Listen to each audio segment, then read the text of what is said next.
Welcome to the B-Labs Tech Studio in Jersey City. Today is Friday, October 13th, 2017. Today, the plan is, there is no plan. There's no agenda. I wasn't able to prepare any type of material, but we are nevertheless proceeding with the session. To have everything structured and pre-planned and organized is a nice thing. It leads to a certain type of content, conversations that you're planning to have, you would like to have, and certainly a productive outcome. It's also nice not to have a plan sometimes and to see what comes up from inspiration, from nothingness. Something can certainly be born from nothing if we're able to really clear our minds and make space. Sometimes we need to make space and see what it is that comes up. Especially in this world, the modern world, our busy schedules, all the ambition and things that we're wanting to get done, trying to get done, our never-ending lists, of which I am at the top of the list of having numerous lists of things, goals, tasks, projects. And when all of that is there every single day and we immerse ourselves in it, we can certainly be very productive. And at the same time, it can sometimes overrun us and we can get lost in it. And it doesn't always give us the space and the time we need to just check in with ourselves, check in with whether we're actually on the right track, or are we just on a hamster wheel, knocking out tasks, getting things done, but not necessarily in line with our spirit or in line with our true purpose. So I felt once in a while we'll have a show like this where there's no specific agenda, no specific plan, and what I would like to do right now, what I feel inspired to do, is to just meditate for some minutes. Will be an opportunity for you as a participant to meditate along with me, and that really inspires a topic that we can discuss a bit afterwards. But I think this topic of meditation, what it is, all the different formats, finding something or multiple tools and forms that work for you, and in my case for me, what works for you to get you to that place of nothingness, that emptiness from which questions can be answered, new ideas can be born, and a feeling of balance and just internal peace can be established. So it's something I certainly advise and strive to do in my own life every day, multiple times a day, if and when possible. And honestly, it is almost always possible because it doesn't have to take hours and hours. So what I'll do at this moment is I'm going to use this timer here, which is 10 minutes of sand, and just turn it over and begin a silent meditation. And I invite you to do it along with me, and we'll see where we end up energetically, conversationally, when we're done. Let's get started.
Well, I'm not going to narrate the entire meditation I want to encourage you to just be relaxed.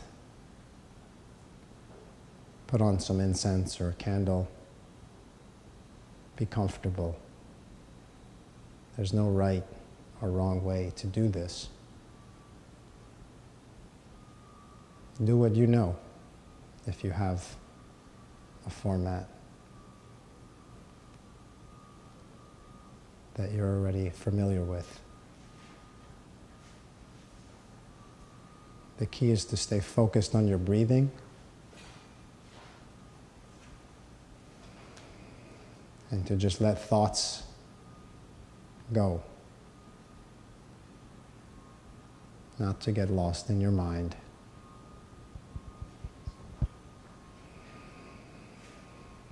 Let your breathing connect you deeper into your body.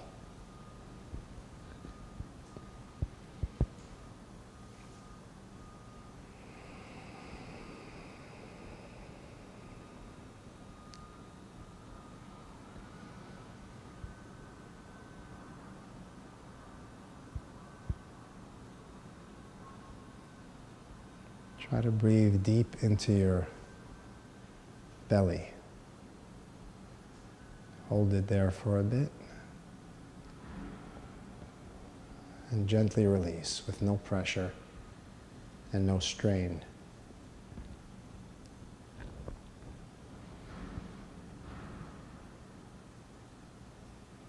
With no judgment.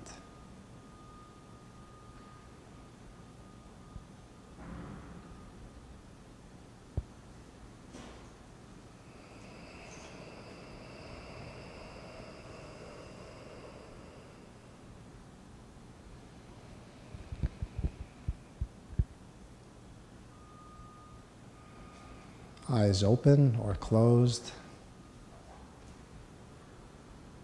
sitting or standing.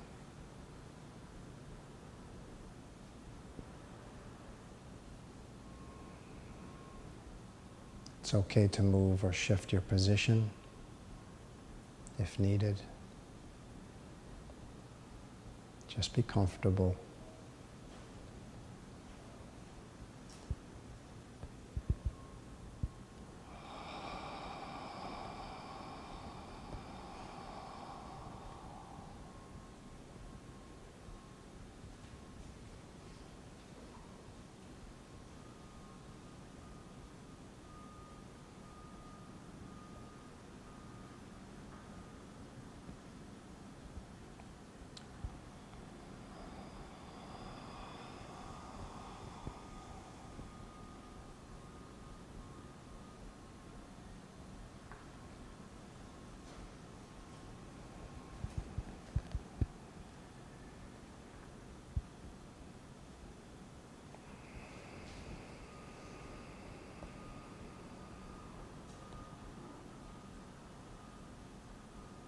Try to relax completely.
Be in your body, not your head.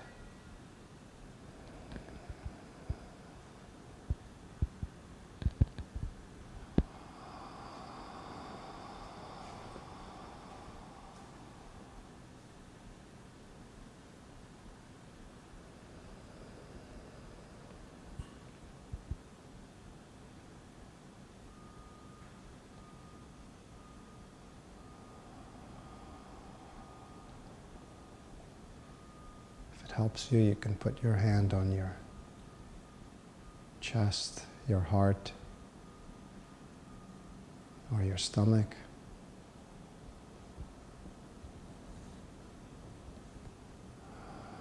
In order to feel the inflow and the outflow of your breathing.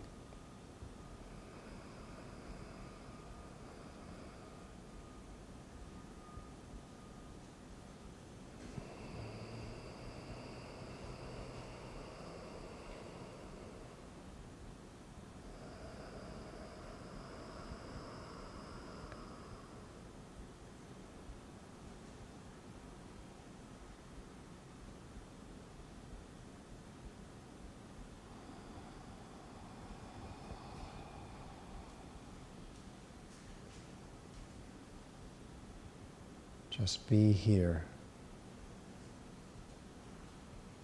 Be here now.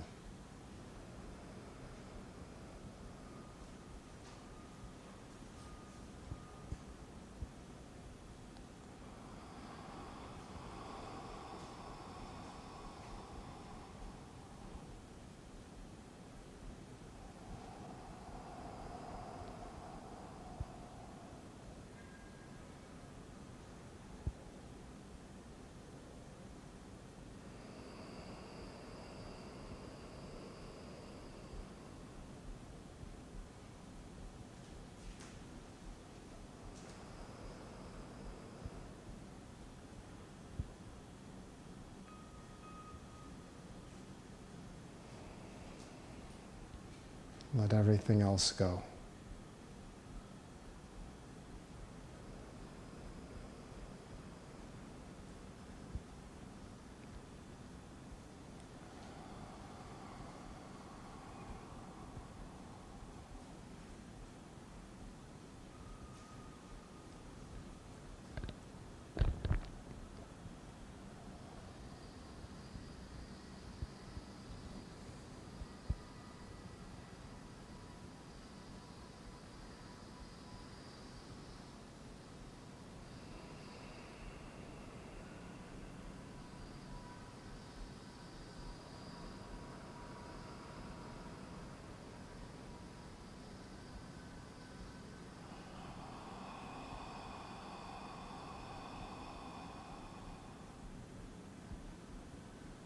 Thoughts come up, it's okay.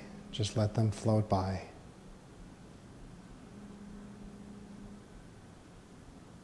Don't get attached to them.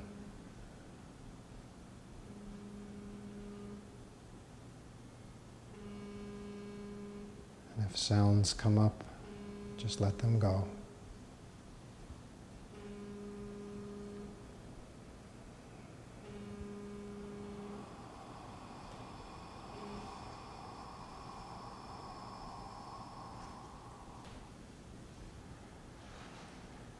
Okay, so that was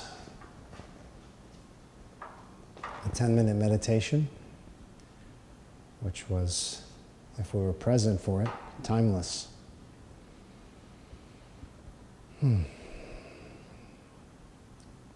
I feel very clear, very light, and inspired.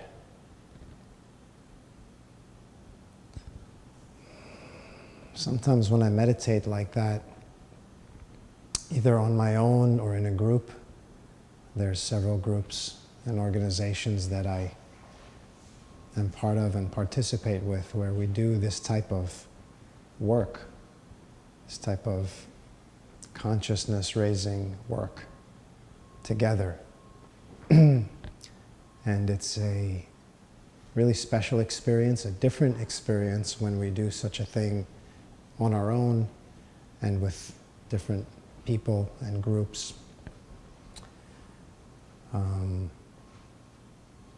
If it's something you haven't done, I certainly encourage it. Trying this by yourself, trying different formats. It's a very experiential and experimental type of practice. And what works for one person or a certain group of people won't necessarily be as effective for others. So there's really no right or wrong way in my experience, and I've tried a lot of different things.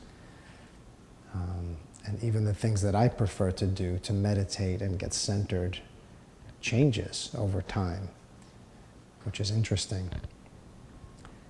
And what I was leading to before was that when I do this type of meditative work, it actually stimulates a lot of ideas, which seems to go against the grain of letting thoughts go and being, completely present. But I want to just venture to say and put out there that I don't think that's a paradox. I think that can, and in my experience has coexisted, where in the process of making this space, sometimes right during the meditation and other times immediately after, these great sparks of at least inner wisdom for myself come up. Some of the best ideas, solutions to problems come up for me, and I do my best to record those. I think it's important when we're in this kind of state and when we can get ourselves to a state of clarity, that state of, as noted before, nothingness. And from that nothingness, the important things that we need can often come up. So, and those things can get lost if we think we retain them and we don't, write them down or action them. So it's something that I encourage everyone to do, to keep a notepad or something by you, so that literally as soon as you come out of this moment, you can see what it is that comes up for you. So on that note, let's take a quick, another internal break. We're going to actually take a short break here and come back and continue this conversation on meditation, the benefits, the importance of it, and the importance of it to be integrated into our lives on a consistent basis if we truly aspire to connect to our deeper purpose, our highest purpose, and then to manifest that and materialize that purpose through our work, through our projects, and through all the busyness that part of us is eager to get back to, and that is also an important part of the equation. So we will see you in a moment, but try to remain in this state until then.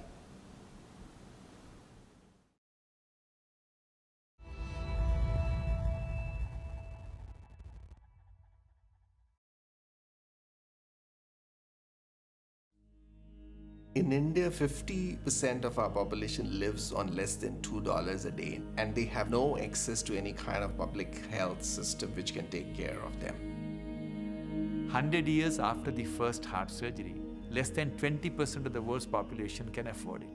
For 80% of the world's population, if they ever require a heart operation, they're going to die. You see a small child, mother is holding a child, and you tell them that there's a hole in the heart which needs to get fixed. The first question the mother asks in this country is, how much is it going to cost? The patient and their family should be focused on the healing and the recovery and not having to worry about the finances. Health City is a vision to change the way that healthcare is delivered and to provide the highest quality of healthcare at the lowest price to the largest number of people. Anyone that doesn't believe that healthcare is being disrupted outside the boundaries of the U.S. is not watching what's happening in the Cayman Islands, and they're not watching what's happening in India. We have to find ways of reducing cost. You can no longer spend 18 or 19% of your GDP on healthcare. It's unsustainable. I believe that India will prove to the world that the wealth of the nation has nothing to do with the quality of healthcare. And once that happens in India, it will be very easy for other countries to follow.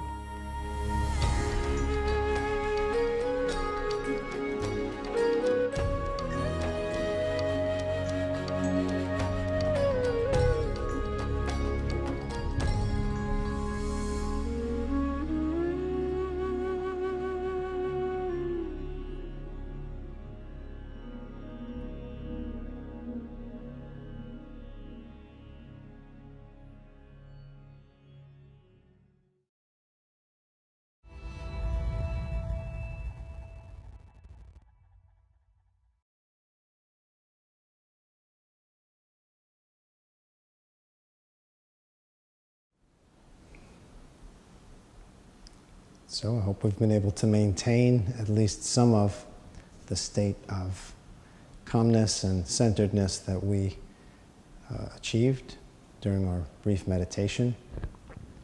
It's quite amazing, isn't it, for all of the volumes of books about self-help and psychology and wellness, that something as simple as meditating and taking the time for yourself to clear everything out and just focus on breathing and your body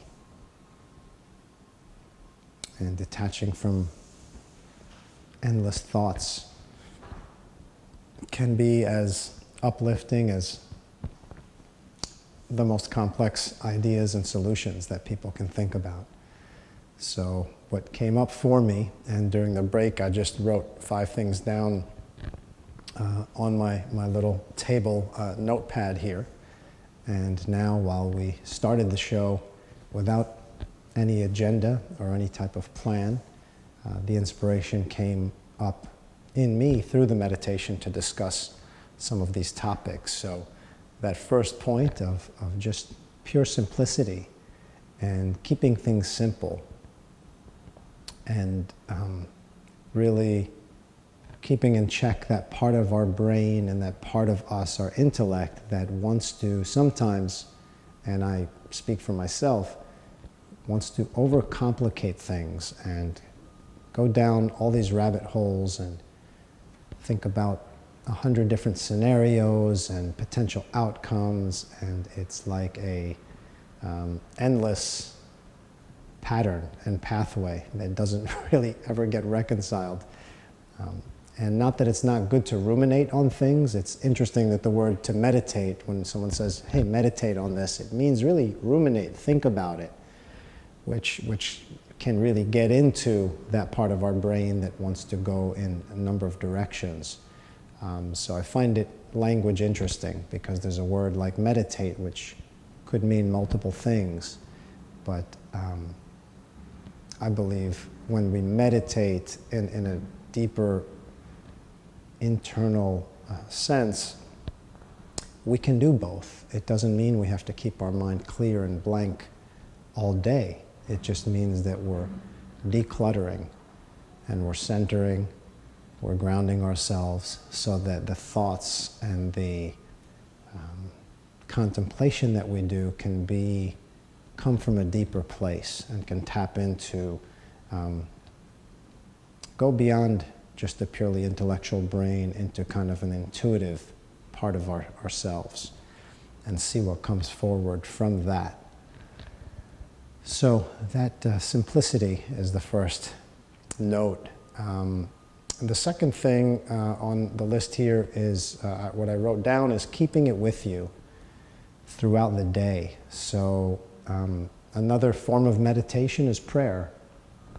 In different cultures, as we know, and religious practices prescribe all types of prayer multiple times a day, once a day, whatever it may be. It all certainly has its place.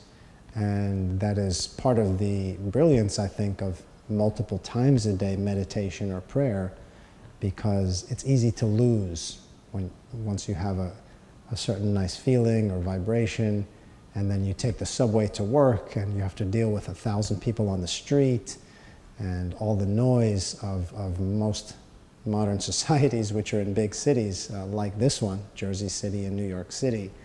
It's very hard to keep it with you, but it's possible. And we don't have to just be in a meditative state in total silence and in total stillness physically. We could be meditating while we walk.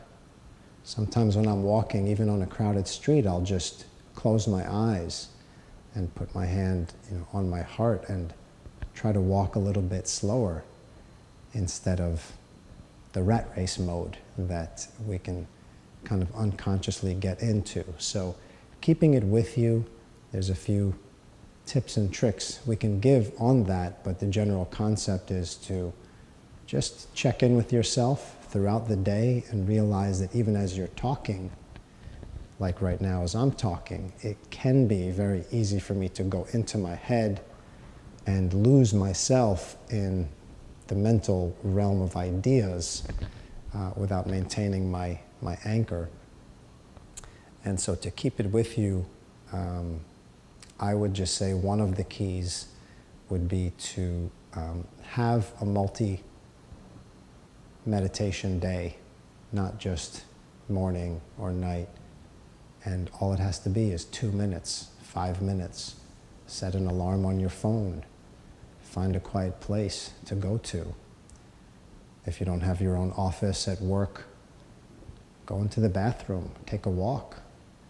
There's a lot of creative ways that we can find this time and space. And you could even do it while you're talking to people. You could be in a crowded meeting. And it doesn't mean you're checking out of the meeting or tuning out what people are saying. It just means that you're bringing some internal awareness,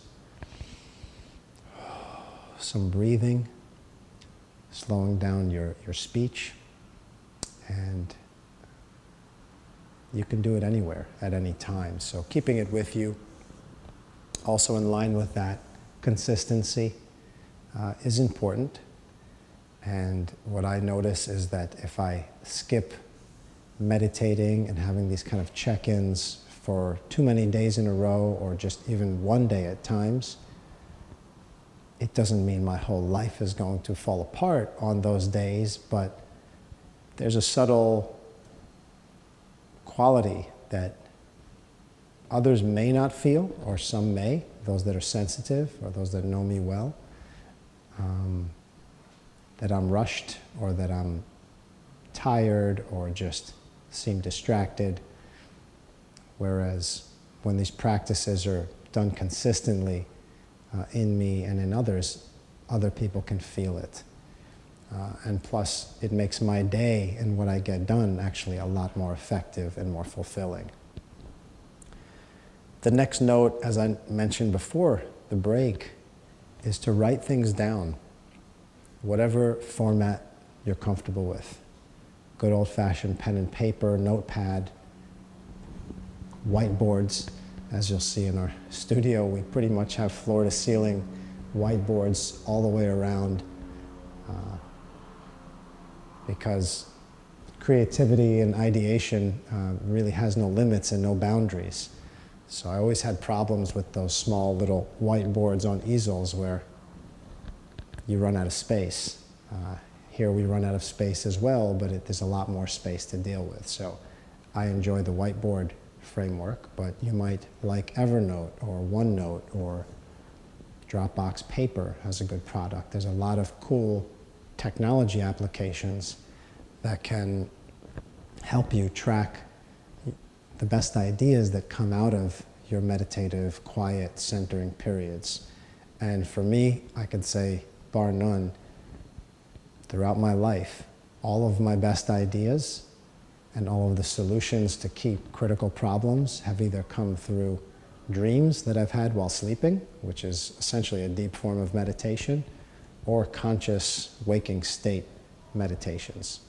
So it's really, for me, as an entrepreneur, and to put this in kind of a business and entrepreneurial life productivity context, the most productive tool for my work, for my companies and entrepreneurial path has been this type of meditative practice.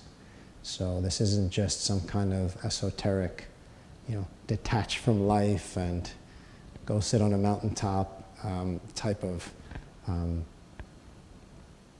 practice, at least the way I'm integrating it into the modern world that I live in, that I want to be part of and be a productive member of. In this day and age, we can take the best of these kind of ancient practices and just what works well for our human vehicle to kind of keep it fresh and to keep centered. And when not centered, how to get centered. So write things down in some format or fashion, just the way I did during the 2-minute break that we had. And you'll be surprised at the quality of the ideas and thoughts and the clarity that comes up when you're in this state versus doing so when you're in your hustle and bustle state. I mentioned it before as well, the group work. It's a very interesting topic. There's, in this day and age, with all of the meetups and all of the different types of groups that, again, modern cities like New York here and all around the country, all around the world, most modern cities offer different types of diverse, different backgrounds of meditation and prayer and other types of, call it psychological or self-help or emotional practices. In New York, in Midtown, there's a place called Open Center, which has different teachers, different speakers coming every week, talking about different topics and different forms of meditation. It's something that I certainly recommend. I'm also part of a group called the Institute for Hermetic Philosophy, which has a wonderful branch and location in Midtown New York, where one of my mentors, Dario Salas, is the founder and the author of numerous books, and really a genius of a spiritual and world leader in ways, trying to help humanity, help all of us with ways to be more connected with ourselves, with our purpose, so that we can then come together and unify and achieve the things that we're capable of achieving individually and collectively. Another organization I'm involved with is a Sufi temple, the Dargah al-Farah in downtown in the West Village, which has a whole lineage of teachers going back many, many generations that have also written numerous books like Adam from the Son of Knowledge, which again teach a much deeper form of the little ounce that we're talking about here today. But this is part of the centerpiece of it, is getting grounded, being centered, and connecting to our higher selves and our purpose. And so bringing that back in terms of group work, it is a nice and I think essential component to what can help us really grow in this way. So it's something I encourage all of us to continue exploring and try to find others that kind of synchronize with us and that share a similar desire to kind of get the most and the best out of themselves and out of this wonderful opportunity we have here called life. And the last thing I would say, and I'll leave us with this topic, which is a topic that I've written about and spoken about, but not too much lately. I call it No Tech 50. And it is a kind of challenge, and this in the spirit of the Polymath project. As noted from the beginning, we're not a passive show. We're not looking to just be on a soapbox talking here. We're looking to be active and to challenge challenge all of us to participate and take some active step to changing ourselves and to changing the world in a positive way. And although I'm an incredibly huge advocate of technology, and my companies are all focused on building apps and tech, and we're web and digitally centric, I believe and I see so much value in what we've done scientifically and technologically to bridge the gap in the world and create everything we've done in terms of the internet and the freedom and openness of information and what is accessible to people. All of that said, there is this other component where the technology can kind of run us and take over our attention, the same attention that we sought to get back through this internalizing, grounding meditation. Can very easily get lost when we watch too much TV or spend too much time on Facebook. Not to mention, not just on our laptops anymore, but now with these mobile phones, these smartphones, which are wonderful tools, but they go everywhere with us. and it can be a very addictive force. So I want to challenge myself and others to have a day a week where you significantly limit your technology. I said no tech 50, and our plan is through the Polymath project to put up a little mini app or have a module where we allow people to sign up, take a pledge, and whether maybe you think you can't do 50, but you can do 25 days this is in the course of a year. So let's say 2018 is coming up, and I want to challenge myself and invite you all to participate with me. And let's take a pledge, a No Tech 50 pledge for 2018, and if it goes well, continue on after that. And what does that mean for you and me? It could be something different. For me, it might mean I'm not going to have my phone for one whole day every week, which would equate to 50 days for the year. And I won't watch any TV on those days. So it's very difficult to get completely away from technology unless we go up to the woods and the mountains, which we certainly could. And that's another consideration. We can take 2 days, a couple of weekends, a quarter, and literally go off the grid, so to speak. And I have plenty of friends that take it to that, I don't even want to call it an extreme level, I would say an ultra-disciplined level, and are committed to connecting deeply into nature and deeply into themselves, and recognizing that when we're in the midst of these kind of cities with all of the cellular waves and radiation and Wi-Fi networks flowing through the air, that can affect us and does affect us, whether we are aware of it and care to acknowledge it or not. It does. And I know that there is a prevailing sense of thought that this is just the way of the world, and we just have to kind of roll with the punches, so to speak, and find a way to swim in it and live in it. And in some sense, that's right. We do have to live in that if we choose to live in or near a large city. But that, I think, even makes it all the more important to have these retreats. And instead of one can have a huge retreat a couple of times a year, which, if that's possible, that's great. But I would recommend in this kind of No Tech 50 proposition or pledge that we try to integrate it on a more periodic basis, once or twice a week.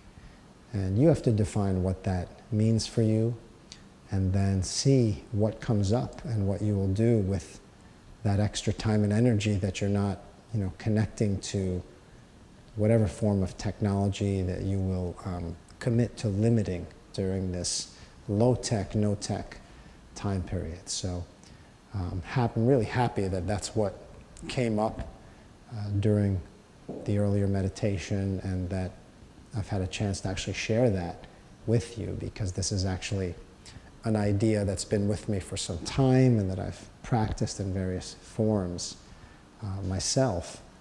And the eventual goal is to have a small app, ironically, a technology app that would track our non-technology commitments. So that's, again, the irony of it, I think is interesting and kind of cool.